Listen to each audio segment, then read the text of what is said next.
Ó Senhor, a Tua palavra está exposta diante de nós. Agora abre o nosso entendimento, abre, ó Deus, o nosso coração, para que a Tua palavra, ela entre em nós, ela penetre dentro, fundo do nosso coração, e nós possamos então compreender, aplicá-la, vivê-la, transmiti-la, ó Deus, vivendo assim a Tua vontade, vivendo assim o Teu querer. Que não seja eu, ó Pai, nem a vontade da minha carne, nem os meus pensamentos, mas o Teu Espírito Santo expresse nas nossas vidas a Tua verdade. Assim eu te oro em nome de Cristo Jesus. Amém. Meus amados, a caminhada cristã, ela não é uma das coisas mais fáceis que nós podemos dizer que existe, né? Para algumas pessoas, a caminhada cristã traz desafios grandiosos. Para alguns, o grande desafio talvez seja o abandonar as velhas práticas, o velho homem. Para outros, seja ser exemplo, ser modelo, ser o bom perfume de Cristo. Para outros, a caminhada cristã possa trazer desafios grandiosos no que diz respeito ao entendimento até mesmo da palavra de Deus, mas os irmãos há de concordar que talvez um dos desafios mais grandiosos dessa caminhada talvez seja o exercício do perdão. Não é fácil perdoar. Não é das tarefas mais fáceis perdoar. E não falo perdoar a alguém que a gente conheça ou alguém que a gente desconheça. Não importa se seja um amigo, não importa se seja um desconhecido. O exercício do perdão, de fato, é algo extremamente delicado na vida do cristão. Se já o é lá fora, quanto mais na nossa vida. Nós que somos servos, nós que somos modelos, nós que somos discípulos do Senhor, nós que somos o exemplo, o bom perfume de Cristo, a dificuldade é tamanha que nem mesmo os discípulos do Senhor conseguem compreender a magnitude daquilo que Ele fala, a amplitude daquilo que o Senhor diz, né? Pedro então vai até o Senhor Jesus e diz: Senhor, até quantas vezes devemos perdoar o nosso irmão? Até quantas? Até 7 vezes, né? E Jesus disse: não te digo que até 7, Pedro, mas 70 vezes 7. E naquele exato momento Cristo percebe que eles não entenderam, eles não compreendem, e Cristo então traz a parábola do credor incompassível para que pudesse então trazer luz à mente, à memória, ao coração dos seus discípulos, para ver se então eles poderiam alcançar, se eles poderiam compreender de fato o que é que o Senhor Jesus estava dizendo. Pedro, é interessante que Pedro, quando se volta para Jesus, né, e ele pergunta: até quantas vezes, Senhor, eu devo perdoar o meu inimigo? Até 7 vezes. Talvez a ideia de Pedro fosse: eu estou dizendo 7 porque com toda certeza Cristo vai dizer: já é mais do que suficiente, Pedro. 7 vezes já está acima, né? Já é o limite, já passou. Porque se a gente for para o Antigo Testamento, se a gente for para o livro de Amós, se a gente for para o livro de Jó, para o livro de Neemias, a gente vai ver que o padrão judaico, o padrão do veterotestamentário, era que o limite do perdão era 3 vezes.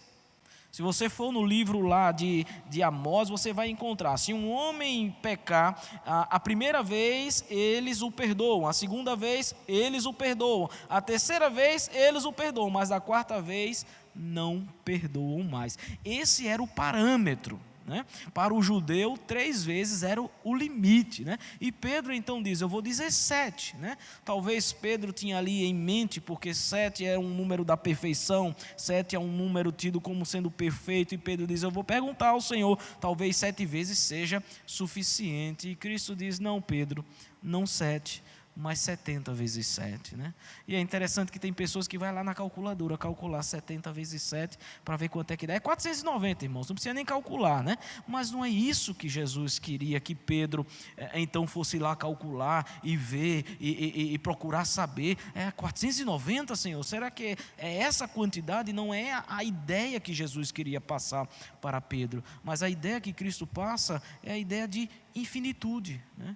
É a ideia de que não há limites, é a ideia que não há um patamar onde a gente possa ali marcar e dizer, olha, eu só chego até aqui, eu só vou até aqui vai, até aqui é o caminho, até aqui tudo bem, mas daqui por diante não tem mais como a gente caminhar, daqui por diante não tem mais perdão, daqui por diante não dá mais para caminhar, né? Pedro então fica impressionado, Pedro fica abismado, não só ele, mas todos os discípulos, 70 vezes 7. Quando a gente vai para Lucas, que é o evangelho sinótico, que traz um relato muito parecido a esse, Lucas vai trazer uma narrativa um pouco diferente, na qual ele diz assim: se durante o dia o teu irmão pecar contra ti 7 vezes, é durante o dia, é no mesmo dia, não é depois não, é no mesmo dia. Se durante o dia 7 vezes ele pecar contra você, e 7 vezes ele sinceramente se arrepender, você deve perdoá-lo. Imagine, irmão, no mesmo dia, 7 vezes.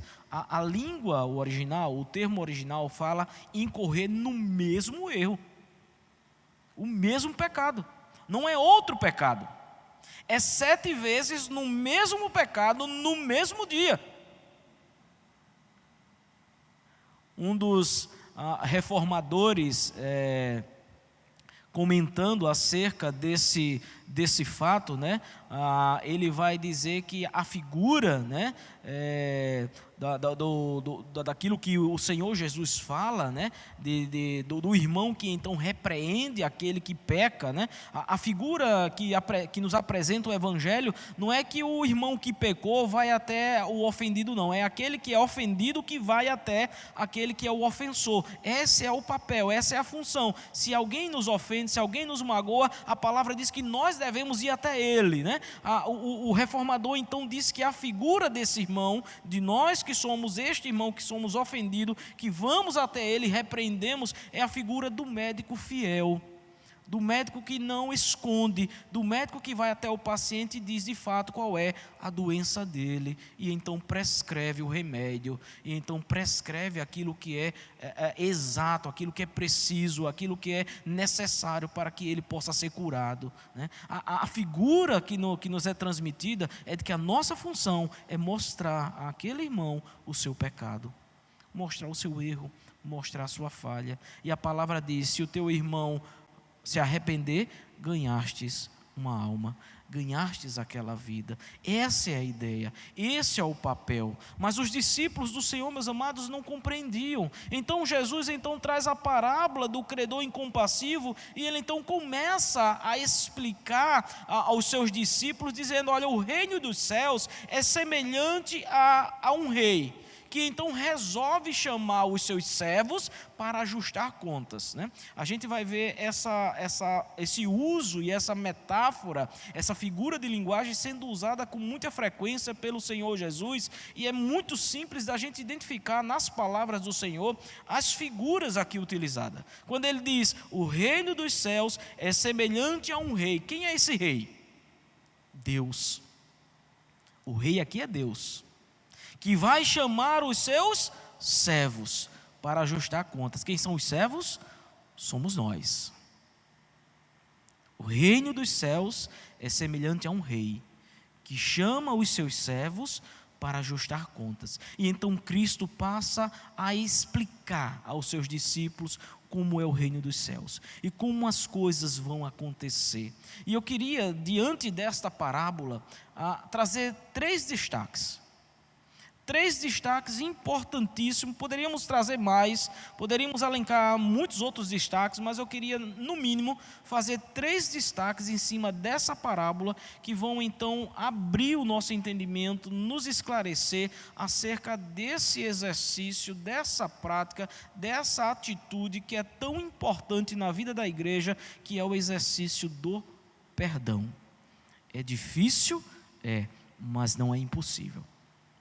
O primeiro destaque que eu gostaria de fazer, e que o Senhor Jesus deixa bem claro nesse texto, meus amados, diz respeito ao padrão divino que Cristo apresenta. Ele apresenta um padrão. Na primeira parte da parábola, ele apresenta um padrão. Esse padrão é o padrão divino. Do versículo de número 23 ao 27, o Senhor vai dizer: por isso, o reino dos céus é semelhante a um rei que resolveu ajustar a conta com os seus servos, e passando a fazê-lo, trouxeram-lhe um que lhe devia 10.000 talentos. Não tendo ele, porém, com que pagar, ordenou o Senhor que fosse vendido ele, a mulher, os filhos e tudo quanto possuía, e que a dívida fosse paga. Então o servo, prostrando-se reverente, rogou: sê paciente comigo e tudo te pagarei. E o senhor daquele servo, compadecendo-se, mandou embora e perdoou-lhe a dívida. Esse é o padrão divino. Vamos entender, meus amados, o que a primeira parte da parábola está nos dizendo. Aquele rei chama um dos seus servos, e esse nos diz a parábola que devia ao rei quanto? 10.000, quanto? 10.000 talentos. 10.000 talentos. Meus amados, um talento naquele tempo, o talento era a moeda monetária de maior valor no tempo em que Cristo fala. Era o maior valor monetário. 10.000 talentos. Um talento era equivalente a 6.000 denários. Eu estou falando isso para que os irmãos entendam a quantia, o montante. 6.000 denários valia um talento. Aquele servo devia quanto? 10.000 talentos. Em outras palavras, ele devia 60 milhões de denários. O denário era equivalente ao trabalho de um dia de um trabalhador. Então você trabalhava durante um dia todo, no final do dia você recebia um denário. Aquele homem devia 60 milhões de dias de trabalho.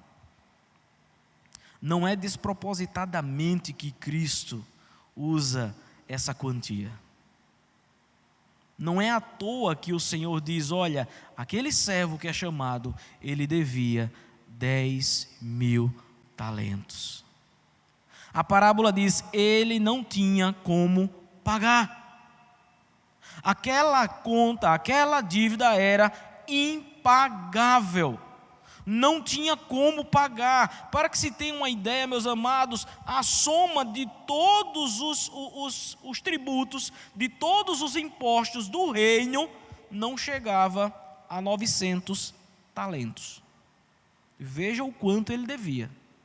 Os tributos pagos por todo o reino não chegava a 900 talentos naquela época, mas aquele homem devia 10.000 talentos.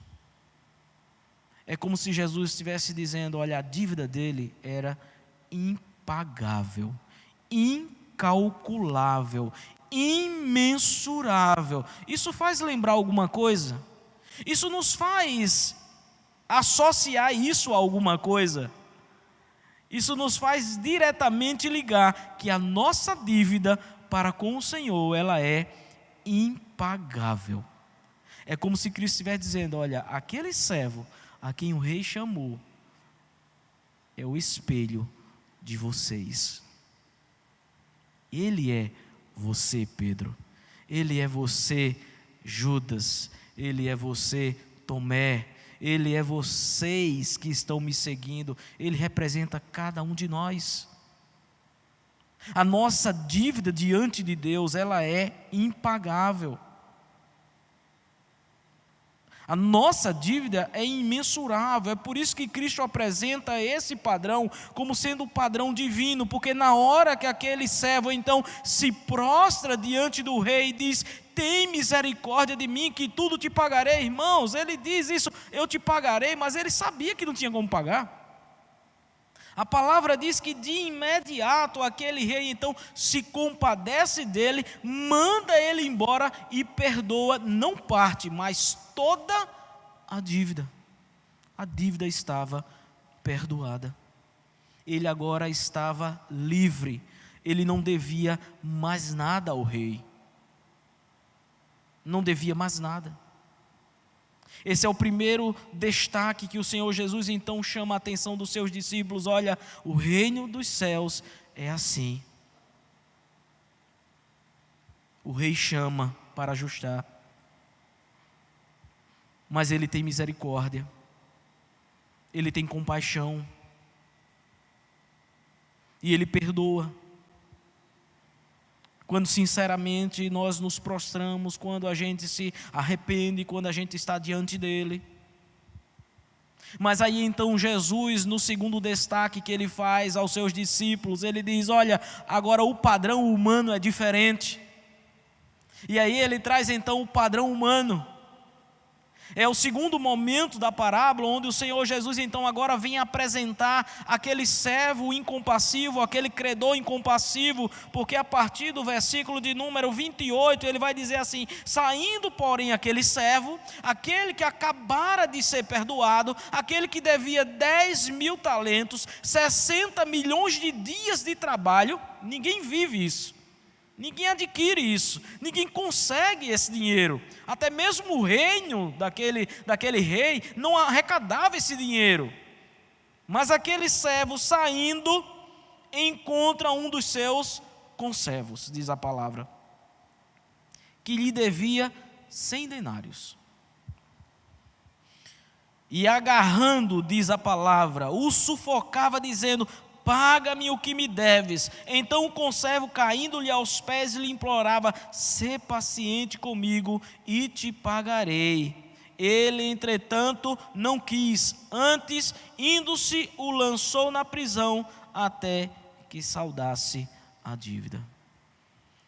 Meus amados, eu gostaria de fazer alguns destaques nesse segundo padrão apresentado pelo Senhor Jesus.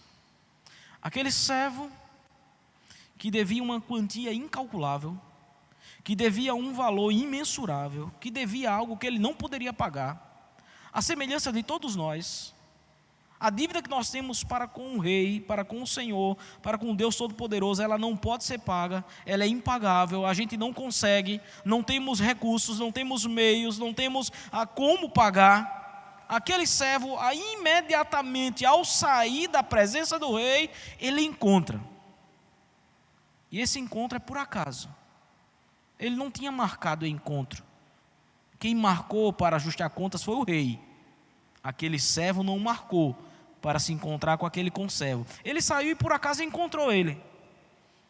E a parábola diz que ele agarrou. O verbo, meus amados, aqui no original, traz a ideia de continuidade. Ele não apenas agarrou e soltou, ele agarrou e continuou, pelo pescoço, insistentemente, dizendo: paga-me o que me deves, paga. 100 denários, uma quantia insignificante, uma quantia ínfima, que com toda certeza ele teria condições de pagar. Alguns dias de trabalho ele pagaria, algum serviço que ele prestasse ele pagaria. E não mais uma vez, não é despropositadamente que Jesus faz isso. Jesus vem mostrar que aquilo que nós devemos, aquilo que nós fazemos, o valor é muito baixo. Aquilo que devemos uns aos outros, ou melhor dizendo, aquilo que nos magoa, aquilo que nos machuca, é muito inferior àquilo que nós fizemos para Ele.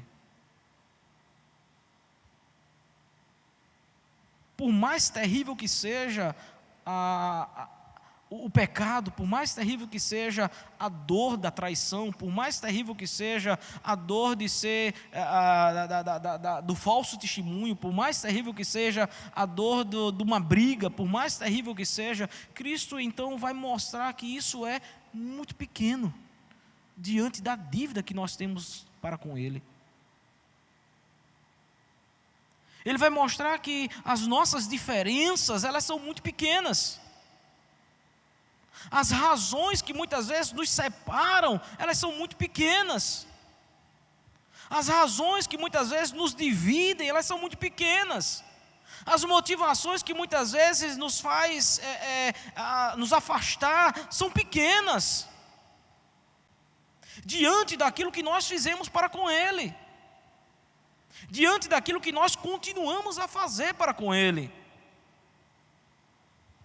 Cristo bota a diferença, e essa diferença ela é gigantesca. De 10 mil talentos, ele disse que o outro devia 100 denários. Não chega nem a 10% do valor. É como se ele dissesse, olha, as suas diferenças, por mais que o teu irmão peque contra você, por mais que ele te magoe, e por isso ele disse, 7 vezes no dia ele pecar contra você, e 7 vezes ele se arrepender, perdoou. Porque as diferenças são muito pequenas. Porque as falhas são muito pequenas. São insignificantes. Para que vocês continuem separados, para que vocês continuem brigados, para que vocês continuem distanciados, para que vocês continuem sem voltar ao relacionamento. Cristo então vai dizer, aquele servo, ele não quis ouvir. Quantas vezes a gente age da mesma maneira, irmãos? Quando nós somos magoados, quando nós somos traídos, quando nós somos feridos, quando nós somos machucados, porque às vezes a gente vive até muito bem, mas às vezes a gente está na igreja, mas às vezes eu já ouvi de pessoas de dentro da igreja. Eu não estou falando de pessoas de fora, mas pessoas de dentro da igreja. Tudo bem, mas pisou nos meus calos, vai ver. Né? A gente vive até o limite é esse, né? Olha, fica até aí, mas não vem para cá não invade o meu espaço, não pisa nos meus calos, né? Não fala dos meus defeitos, não fala das minhas limitações. Né? Cristo então vai dizer que aquele servo incompassivo, ele não aceita. Ele pega aquele homem pelo pescoço, ele o arrasta insistentemente e diz, olha, vai para a cadeia. Para a justiça, ele estava corretíssimo. Era assim que se tratava. Alguém que devia e não pagava, ele ia para a cadeia. Estava errado vender a mulher, os filhos, aos olhos da lei? Não estava. Aos olhos da lei estava perfeito, correto. Ele estava andando dentro da lei, mas aos olhos da misericórdia e do perdão, ele estava totalmente errado. Ele lança aquele homem na cadeia até que a dívida fosse paga.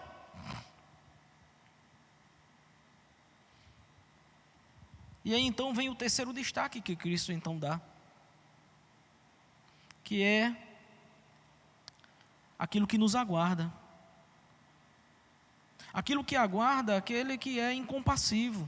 Aquilo que aguarda aquele que não consegue exercitar o perdão. Aquilo que aguarda aquele que não consegue viver os ensinamentos, a palavra de Deus, que não consegue amolecer o seu coração, que não consegue entender.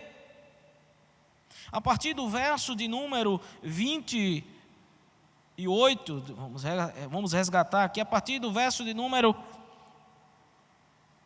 28, não, a partir do verso 31, ele vai dizer assim: então os seus companheiros, vendo o que se estava passando, entristeceram-se muito e foram relatar ao seu senhor tudo o que acontecera. Então o seu senhor, chamando-lhe, disse: servo mau, perdoei-te toda aquela dívida, porque me suplicastes. Não devias tu igualmente compadecer-te do teu conservo, como também eu me compadeci de ti? E indignando-se o Senhor, o entregou aos verdugos até que lhe pagasse toda a dívida. Assim também meu Pai Celeste vos fará, se do íntimo não perdoardes cada um o seu irmão. Meus amados, veja como o Senhor Jesus então traz luz para os seus discípulos, quando ele diz: olha, vai ser desta forma.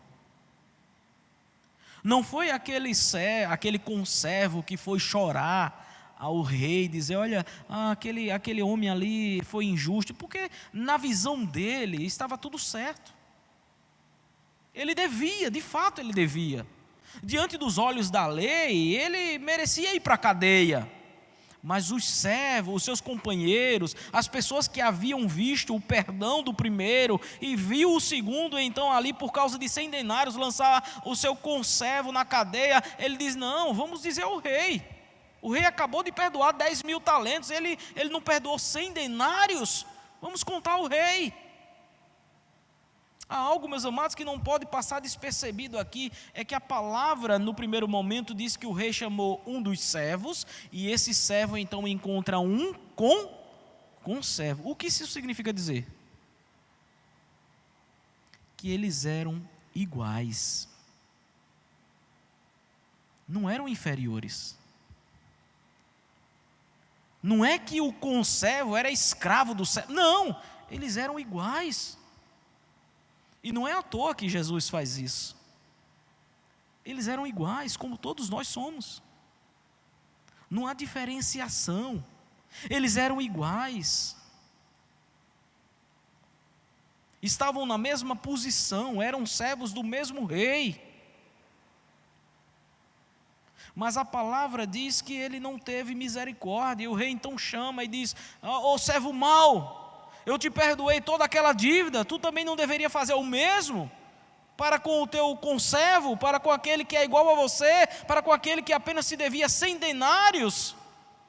E a palavra de Deus vai dizer que o Senhor, aquele rei indignado, entrega ele a quem? Aos verdugos. Quem eram os verdugos?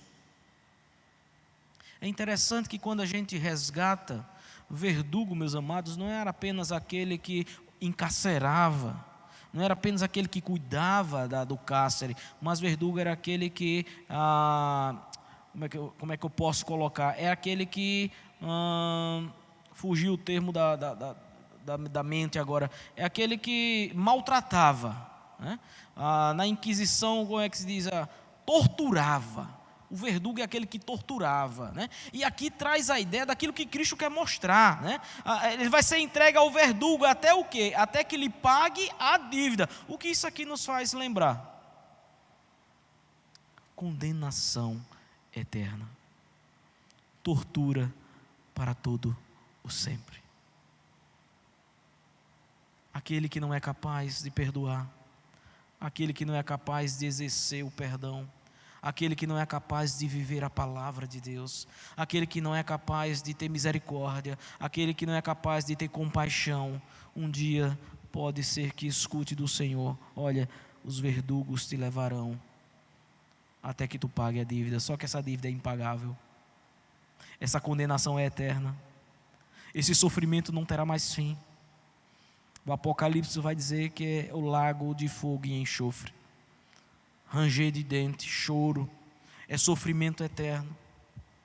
Cristo então finaliza dizendo, assim também meu Pai Celeste vos fará, se do íntimo não perdoardes cada um a seu irmão. Não é perdoar da boca para fora, não é perdoar dizendo, eu te perdoei.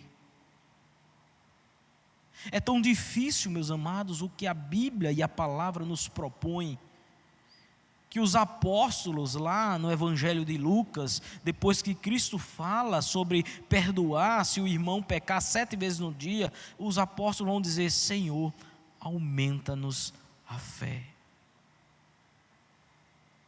Aumenta-nos a fé, Senhor. Porque não é fácil. Viver nos moldes de Cristo não é fácil. Viver como Cristo tem nos ensinado não é fácil. É preciso a todo instante pedir, Senhor, aumenta-nos a fé. Nos dá essa fé, Senhor, porque perdoar, meus amados, não depende tão somente de nós. Esse perdão depende da fé que vem de Deus. Se dependesse de mim, se dependesse de você, se dependesse de cada um de nós, nós nunca perdoaríamos. Mas a fé que Deus coloca no nosso coração ela verdadeiramente nos faz perdoar. É por isso que os apóstolos reconhecem: Senhor, nós ainda não temos essa maturidade, nós ainda não temos essa fé tamanha. Senhor, nos aumenta a fé. É por isso que Cristo vai dizer: se tu tiveres a fé do tamanho de um grão de mostarda, eles dizem: aumenta-nos, Senhor, a fé. Eles reconhecem: Pai, nós precisamos da fé que vem de Ti. Nós precisamos da fé genuína, da fé verdadeira, para que possamos exercer esse perdão. Por que eles falam isso? Porque a palavra nos ensina, porque não é fácil, irmãos. É como o ditado diz: cristal quebrado não se conserta. É a mesma coisa de uma relação que é desfeita, de uma amizade que é destruída. Talvez ela nunca volte a ser como era antes, se não for pelo verdadeiro perdão, se não for movida pela verdadeira fé genuína. Ela nunca vai voltar a ser como era antes. Aquelas pessoas sempre vão se olhar atravessadas. Nunca vai haver a mesma confiança que havia antes, se não for pelos motivos verdadeiros, se não for movida pela verdadeira fé, a fé genuína, a fé que transforma, a fé que nos capacita de fato a perdoar. É isso que nós precisamos pedir ao Senhor: Senhor, aumenta-nos a fé, porque nós não somos capazes sozinhos. Eu não tenho como perdoar dessa forma, eu não tenho, Senhor. 7 vezes, 70 vezes 7, Senhor. Isso é demais para nós. E não foi apenas um dos discípulos. Em Mateus, Pedro pergunta: 7 vezes, Senhor? Mas em Lucas, todos eles dizem: Senhor, aumenta-nos a fé. É voz geral, todos reconhecem. Nós precisamos, Senhor, desta fé. Meus amados, que nós possamos crescer na palavra de Deus, crescer nas misericórdias do Senhor, que nós possamos crescer nesta fé, que Deus a cada dia nos aumente essa fé, para que a gente possa exercitar esse perdão, para que a gente possa agir, pensar e falar como de fato o Senhor espera de nós. Que o nosso agir, o nosso pensar, o nosso falar seja movido pelo Senhor, que as nossas ações sejam movidas por Deus.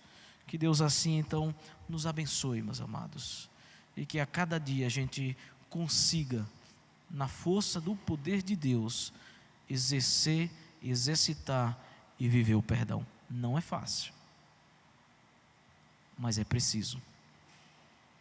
Na oração do Pai Nosso está incutida a condicionante do perdão. O que é que diz a oração do Pai Nosso na parte final? Perdoa as nossas ofensas, assim como nós temos perdoado os nossos devedores. Se eu não perdoo, Ele também não perdoa. Mateus também vai dizer assim: porque se perdoardes aos homens as suas ofensas, também vosso Pai Celeste vos perdoará as vossas. Se porém não perdoardes aos homens as suas ofensas, tampouco vosso Pai vos perdoará as vossas ofensas. A palavra de Deus está repleta de referências a essa condicionante. O perdão de Deus está condicionado ao exercício do nosso perdão. Que Deus assim nos abençoe.